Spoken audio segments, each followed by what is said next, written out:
What's up, guys? This is the Vinyl Casket. I'm Nick. This is your home to the lamest taste. Thank you guys so much for tuning in on here on Twitch and on YouTube. Please subscribe and follow, like and comment. Tell me what's going on with you guys. I really care. Follow my Instagrams at Vinyl Casket and Vinyl Casket Comics. We're gonna get into it real fast with this one. We are doing a live review of boom, Hawkeye, the Disney Plus Marvel Studios MCU Marvel Cinematic Universe TV series. Really cool. This is like the fourth or fifth series if you count the What If series. We have WandaVision, we have Falcon Winter Soldier, we have Loki, and now we have Hawkeye. There's tons more on the pipeline ever since Marvel Studios decided to start doing these Disney Plus shows. And obviously Marvel has done shows in the past, right? They did the Netflix series, they did Agents of S.H.I.E.L.D. that were like kind of supposed to be tied into the MCU, but were never really generally referenced if they were or not. Like people still kind of think that Agents of S.H.I.E.L.D. was because of all the references, but it is what it is. With this new log of shows, they've really stepped up production value compared to those Netflix shows. Everything feels like a movie. It just kind of spaced out and gives you more time to develop the situations and grow with the characters outside of these movies. And they usually lead into these bigger things that they're setting up for this upcoming year, 2022. Hawkeye is probably, at this point in time, my second favorite show. First being WandaVision. Really loved it. Obviously, I don't want to get too much into it.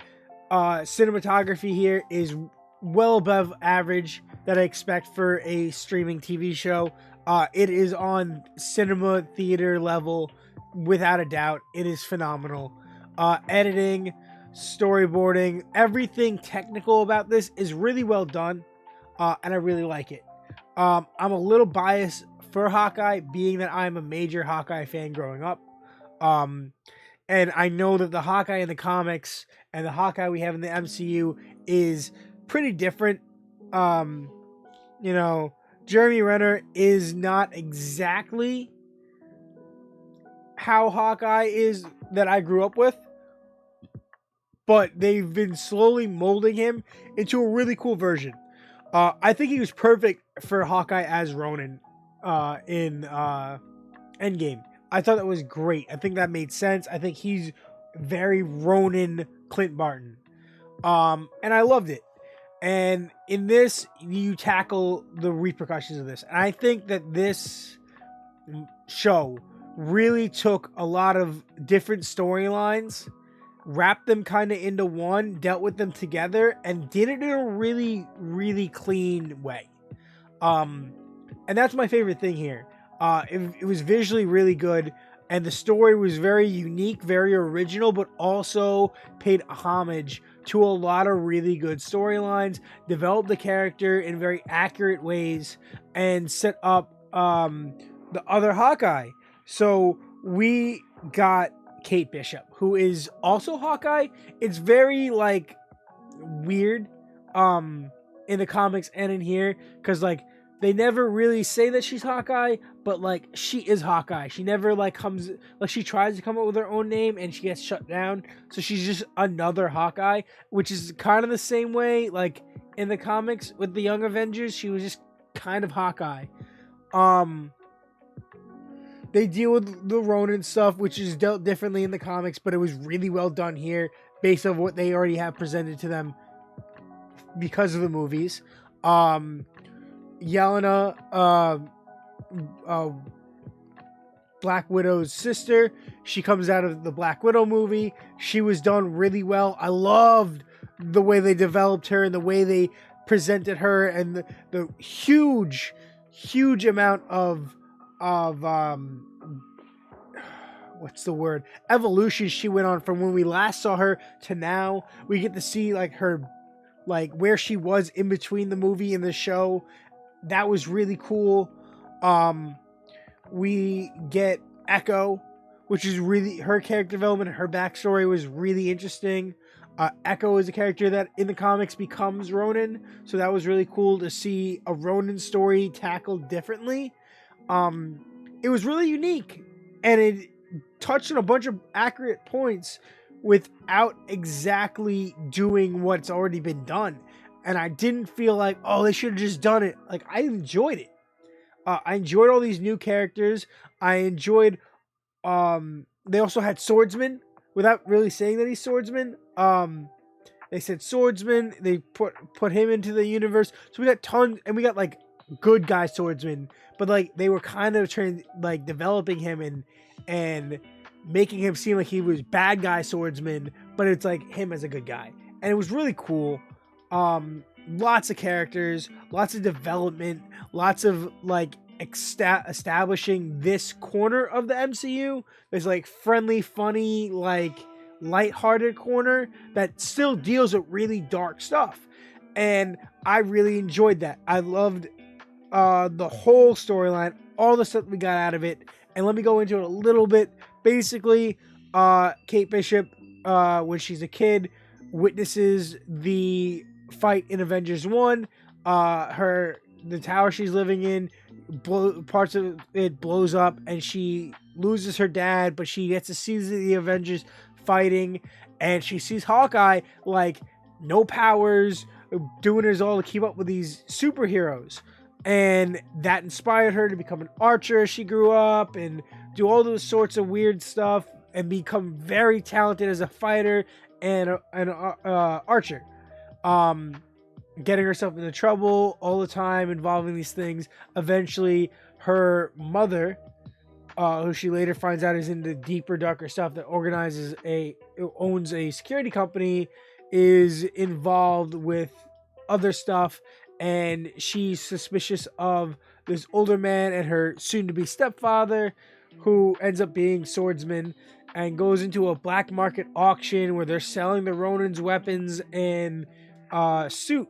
And at this point, no one knows who the Ronin is because it was never established or revealed in the world during the blimp who the Ronin was. It was just Clint going on a rampage and taking out his aggression on keeping crime out now that like everyone was gone. And like taking hits for hire and all sorts of stuff.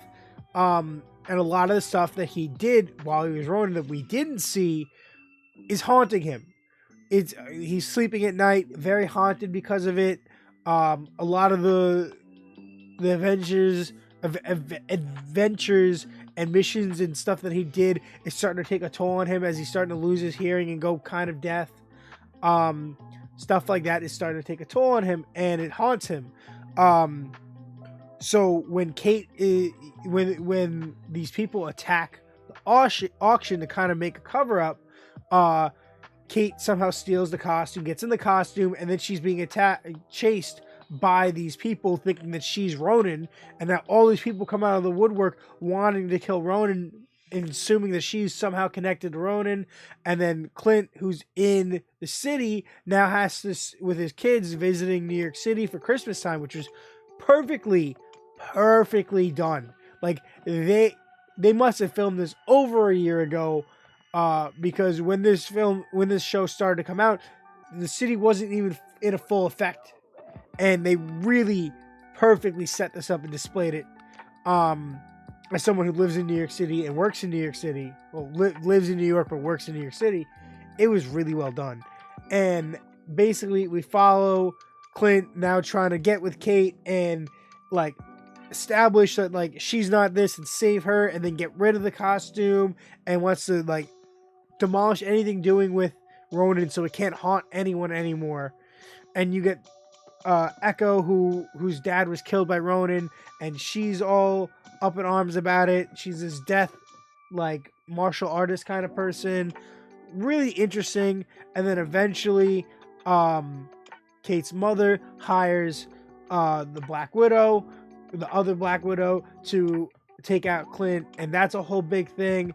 So lots of really cool back and forth. I think my favorite, it was a 6-episode series. I really enjoyed the last 3 episodes the most because I feel like the first 3 were development and setup, and the last 3 were straight like plot line, go action, backstory. Like, just, you were super entertained every second. And I really enjoyed that. I thought that was really, really cool. The way this show was set up, I really wish it was more than 6 episodes. I think they're about an hour long each. But yeah, that's basically it. And then big fight at the end. Hawkeye gets rid of it, does his thing. Kate ends up having to fight Kingpin, who is now in the universe, the MCU. The Kingpin from the shows is now in the movies, or the movie universe, which is really cool, and led into what happened. If you haven't watched Spider-Man Far From Home, close your ears. Far From Home, No Way Home, close your ears. Charlie Cox is Daredevil in that movie, not as Daredevil, but as Matt Murdock. Now both of those characters from the, you can unclog your ears, both of those characters from the Daredevil show are now the same actors in the MCU, and I really enjoyed that. I thought it was cool. I thought that really showed Kate's determination to be Hawkeye in that fight, and really set up a lot of cool stuff. I hope this gets touched on when they do the Moon Knight show. And then, yeah, I'm really excited to see where this goes. Lots of action, lots of cool fights, lots of really well done character development and side characters, and bringing in other characters and establishing new. It did a really good job. It was a really good show. Where WandaVision was really good because it was just straight emotional, dramatic development of a singular character involving other characters, but it was all about Wanda, and it really spotlighted her and set her up and evolved her into what she needs to be for the future of the MCU. This set up a whole branch of characters ready for the MCU, and like squashed and answered other questions that we had from past movies. So that was really good, and I was really, really impressed at how this done. I'm gonna give this show a, do I do out of 5? Out of 5, I'll give it a 4.5 out of 5. It was really good. Things that I hope come out of this would be, as I say, anything that I can, is the Young Avengers, with Kate Bishop being established here, the Falcon show, Falcon and Winter Soldier establishing Patriot, the character that becomes Patriot. You had WandaVision establishing her twins, Speed and Wiccan, and then Stature, the daughter of Scott Lang, already exists in the MCU, and I think the Doctor Strange trailer for Doctor Strange 2 shows American Chavez. We're really at a point. I'm pretty sure Ironheart is getting a movie. Miss Marvel is getting a show or something. You have enough characters where you could bring in Hulkling somehow. There's going to be a Marvels show or a Marvels movie. Like, that could bring in the fact that Hulkling is the son of Marvel, while she was on the planet Earth. Really good show. Really, so much potential. Yeah. This is the Vinyl Casket, home to the lamest taste. I'm your best friend, Nick. Remember, on YouTube and Twitch, you can please do me a major favor and follow and subscribe, like and comment, hit the bell. Let me know what you felt about the show, what you're excited about, what you want to come out of this, what show or movie you're excited about next. I'm going to be setting up a playlist of all my Marvel reviews and reactions to trailers right now after this. So I'll try to link that or put that up in here somehow. Yeah, follow my Instagrams at Von Casket and Von Casket Comics. And remember to do me a huge favor and always and forever in the world, stay lame.